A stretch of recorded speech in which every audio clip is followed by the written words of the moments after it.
Requirement for making distribution maps, कि distribution maps को बनाने के लिए हमें किन चीज की रिक्वायरमेंट होती है, जरूरत होती है। तो during the completion of the distribution maps, following are some basic things required to draw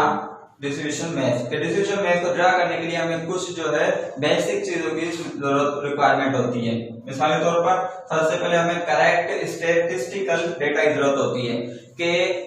correct हमें जो डेटा जो होता है वो सही हमें करेक्ट रिक्वायर होता है, जिसको जो है हम ड्रा करते हैं फिर डिस्ट्रीब्यूशन मैप्स के ऊपर। हमने पढ़ा था कि प्रीवियस लेक्चर के अंदर कि डिस्ट्रीब्यूशन मैप्स वो मैप्स जिसके अंदर जो है हम न्यूमेरिकल फॉर्म के अंदर, न्यूमेरिकल मतलब डेटा मींस नंबरिंग के अंदर जो है हम जो डेटा शो करते हैं, रिप्रेजेंट करते हैं, उसको हम डिस्ट्रीब्यूशन मैप्स बोलते हैं। तो इसके लिए हमें क्या होते हैं, फर्स्ट जो हमारी जो बेसिक जो हमारी नीड होती है वो होती है हमें करेक्ट डेटा कलेक्ट करना होता है, स्टैटिस्टिकल डेटा, कि वो वेदर का डेटा हो, टेम्परेचर का, एयर प्रेशर हो या टेम्परेचर हो, मींस या डेंसिटी, पॉपुलेशन डेंसिटी हो, या it is expire that form में जो करेक्ट डेटा नंबरिंग डिजिट की फॉर्म में जो कलेक्ट करना होता है डिफरेंट एरियाज से या पार्टिकुलर एरिया से। नंबर 2 कि outline map of the concern area, ऐसा मैप जो हमें जो है आउटलाइन मैप की जरूरत पड़ती है हमारे को। मींस हमारा एक पिक्चर है पेज नंबर 3 में, ये मैप से ऐसे जो आउटलाइन हुआ है, आउटलाइन मींस जो कलर लाइंस होती हैं, जो कलरफुल लाइंस होती हैं मैप्स के अंदर जो शो की गई होती हैं, जिसकी बदौलत जिसकी वजह से हमें पता लगता है लाइंस, कलरफुल लाइंस की वजह से कि ये इस एरिया में, पार्टिकुलर एरिया से ये जो है डेटा जो कलेक्ट किया गया है, मींस लाइंस दी गई है, तो ये शो कर लाइंस शो करते हैं कि ये कराची है, ये पेशावर है,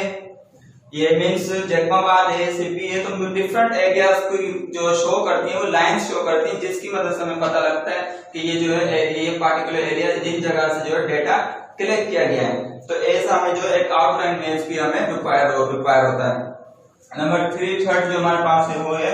रिलीफ मैप। रिलीफ मैप ये वो मैप होता है जिसके अंदर जो है हमारे हिल्स के बारे में पता लगता है, वैलीज के बारे में पता लगता है। तो ये सब रिलीफ मैप के अंदर valleys, hills, mountains and vegetation areas and lakes, झील के बारे में, जैसे लेक्स होते हैं हमारे पास, लेक्स हो गए, रिवर्स हो गया, ओशंस हो गए, तो रिलीफ मैप के अंदर जो है ये बेसिक ये चीजें जो है होती है। तो हमें रिलीफ मैप की भी रिक्वायर होती है, जिससे हमें ये पता होता है कि किस जगह से जो है हमने डेटा जो है कलेक्ट किया है। तो ऐसे पार्टिकुलर एरिया जो हमें रिलीफ मैप की जरूरत पड़ती है, और हमें एक आउटलाइन मैप की जरूरत रिक्वायरमेंट होती है, एंड फिर और एक जिस जगह से हमने डेटा कलेक्ट किया है तो वो हमें वो डेटा भी जो है उस पे मैप पे शो करना होता है।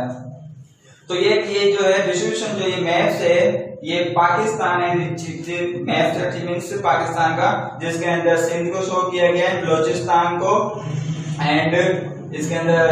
डिफरेंट सिटीज के नेम्स भी हैं। और इसमें आप देखते हैं कि इसमें जो लाइंस हैं, ये लाइन जो कलरफुल लाइंस है, जिनको हम बोलते हैं आउटलाइन मैप्स। आउटलाइन मैप्स को जो शो है कलरफुल लाइंस है, जिसकी मदद से हमें पता लग रहा है कि ये जो एरियाज हैं, ये लाइंस जो कवर की गई है, इस एरियाज को जो लाइन ने कवर किया है, ये रेड कलर की लाइंस देख रहे हैं, तो ये बलोचिस्तान को शो कर रहा है, रिप्रेजेंट कर रहा है। एंड ये जो ग्रीन लाइंस आप देख रहे हैं, ये जो यहाँ तक जो सिंध है, फिर पंजाब, फिर आगे खैबर पख्तूनख्वा, तो जो आउटलाइन जो लाइंस है, जो आउटलाइन ये मैप्स है जो शो करता है एरियाज को। फिर से आगे रिलीफ मैप पे आ जाए। रिलीफ मैप जो होता है, जो मतलब ये कलर आप उसके कलर देख रहे हैं, इसमें ब्राउन, येलो, जो शो कर रहा है कि हिल्स हैं, वैलीज हैं, माउंटेन्स हैं, तो ये कि एरिया को शो कर रहे हैं। तो एरिया भी इसमें जो हमें पता होना चाहिए कि किस जगह से जो है हमने जो स्टैटिस्टिकल जो डेटा कलेक्ट की है, ये किस जगह से हमने जो है कलेक्ट की है।